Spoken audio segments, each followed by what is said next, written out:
Ayun na nga mga tol, nagpa-dream cut tayo ng elbow dito para sa bago nating dual tip na gawa ni Jad Racing. Medyo hindi ko kasi nagustuhan yung elbow na gawa nila, kaya eto, nirekta ko na sa pagawaan ng elbow. Mas pinaangas natin yung elbow natin ngayon. 35mm to straight. Tapos naka dream cut na din siya para maganda sa mata. Tsaka mas malinis siya tignan compare dun sa unang gawa na nabili ko. Tapos dito kinakabit na yung ginawang dream cut na elbow. Ayan, sinasaksak na dun sa mismong canister para maya maya makita na natin yung tindig ng motor natin after niya magawa.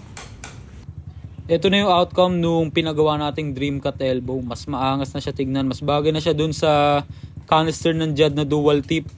Then ngayon bigyan natin siya ng kapirasong montage para mas ma-appreciate natin.